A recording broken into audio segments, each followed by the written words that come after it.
The sun beat down on the cracked asphalt of a forgotten street in Detroit, where the factories had long stopped breathing and dreams seemed to rust like the old cars abandoned by time. Among the rows of crumbling houses and broken windows stood a small boy, no older than 10, wiping sweat from his brow as he helped his father carry scrap metal into a beat-up pickup truck.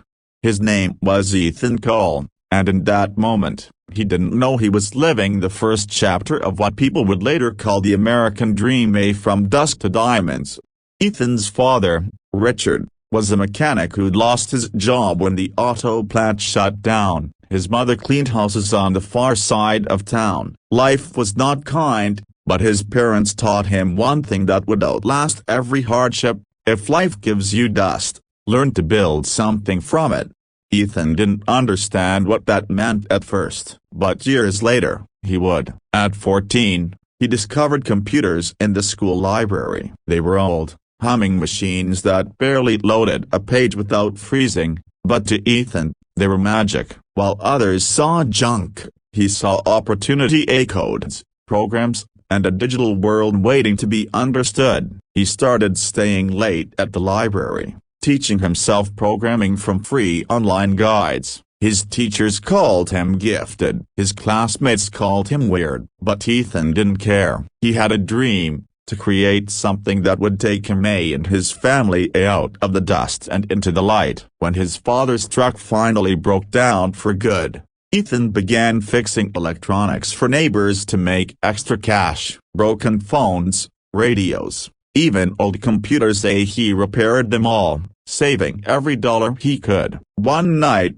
his father found him at the kitchen table, surrounded by wires and circuit boards. "Son," his father said softly, "you think all this will take you somewhere?" Ethan looked up, eyes determined. "I don't think, Dad, I know." By the time he graduated high school, Ethan had saved enough to buy a used laptop. He couldn't afford college, but he didn't let that stop him. He worked at a local hardware store by day and coded all night, creating small apps for local businesses. The first app he built was for a diner that needed a simple ordering system. He charged only $50, but the owner was so impressed that word spread. Within a year, he had over 20 small businesses as clients. Still, success didn't come easy. His father fell ill from years of working in fumes and dust, and hospital bills began to pile up. Ethan worked double shifts, fixing cars during the day,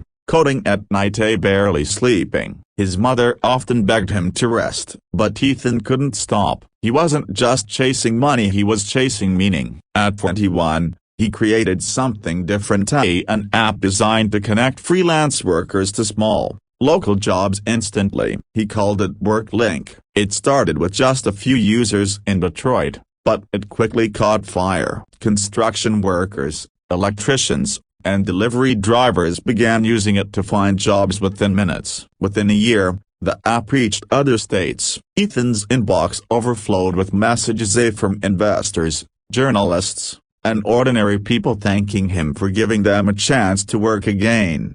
He had turned his struggle into a bridge for others. But success wasn't smooth. Larger tech companies tried to buy him out. Some even copied his concept and launched their own versions with better funding. Ethan faced betrayal, lawsuits, and crushing financial pressure. He was young, inexperienced, and suddenly swimming with sharks. One night, after losing a major investor, Ethan sat alone in his apartment, staring at the contract on his laptop. It was an offer to sell WorkLink for $10 million. To someone who had once counted quarters for gas money, it felt unreal. He called his father. "Dad, I can sell it," he said. "We'd be set for life." There was a long pause on the other end of the line, followed by his father's weak but steady voice. "So in a broken bar, do you remember what I told you? If life gives you dust, build something from it. Don't sell your diamonds before they shine." Ethan wiped his eyes. "You think it'll shine?" "I don't think, son," his father said softly. "I know." Ethan didn't sell. Instead, he mortgaged everything he had to keep the company alive. It was the riskiest decision of his life. For months, He lived on ramen noodles and slept in his office chair, working 18-hour days with a team of 5 equally hungry dreamers.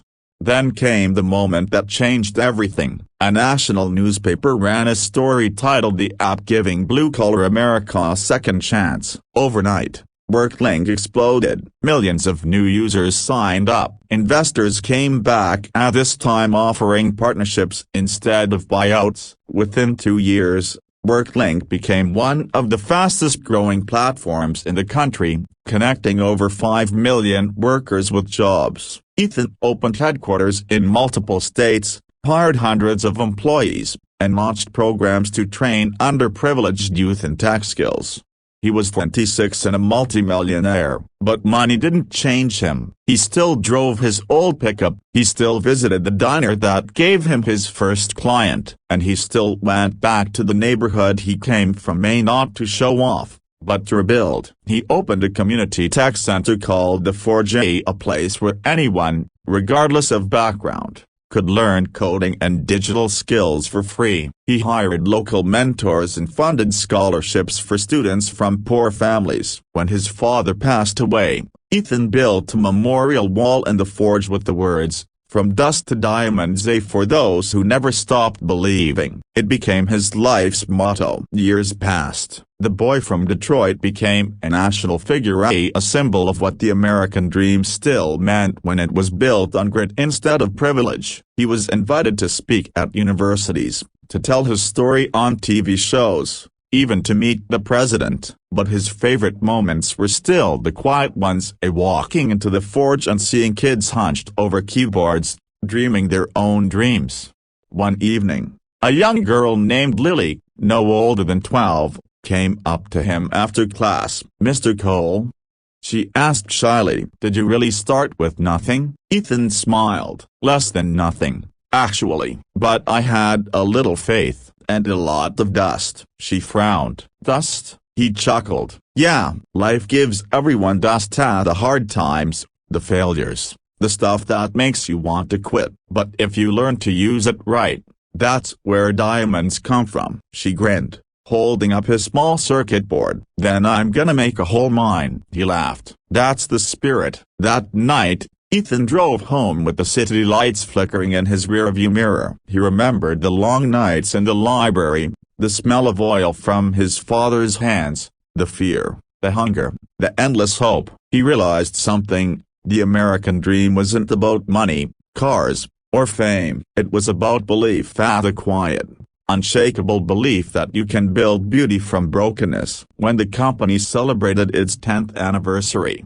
Ethan walked on stage in front of thousands of employees and supporters. Cameras flashed, reporters leaned forward, but Ethan looked calm, almost nostalgic. He began to speak. "When I was a kid," he said, "my father and I used to dig through old scrap metal, trying to find anything we could sell. I didn't know it then, but we weren't just collecting junk, we were collecting lessons. Every piece of broken metal, every failed part, taught me that nothing is truly worthless, not materials, not people, not dreams." He paused, letting the silence settle. "We all start in the dust. Some people stay there, some run from it, but the ones who learn to shape it, to polish it, to believe in it, those are the ones who turn it into diamonds." The crowd rose to their feet, applause thundering, but Ethan's eyes drifted upward, toward the giant screen behind him displaying his father's old saying,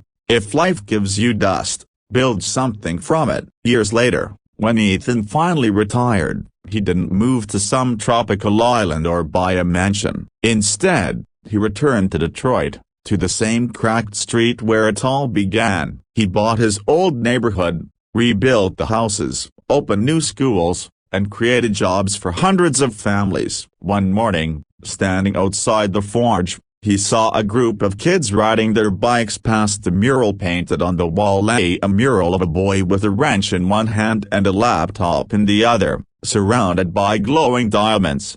Ethan smiled. That was him once, a boy with calloused hands, wild dreams, and nothing but dust to his name. And now, there was light everywhere. When the sun dipped below the skyline, The mural sparkled in gold tones, reflecting the glow of streetlights and the laughter of children. Detroit wasn't the same broken city anymore. It was alive again, a rebuilt not by money, but by people who believed in possibility. And somewhere in the quiet hum of the city, if you listened closely, you could almost hear the whisper of a man's voice say Ethan's father saying the words that started it all.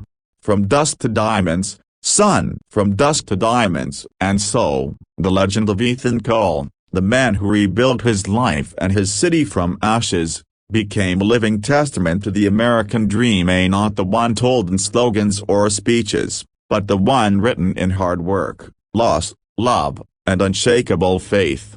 Because in the end, the American dream isn't about where you start, it's about refusing to stop. And that, Ethan knew better than anyone, was how you turn dust into diamonds.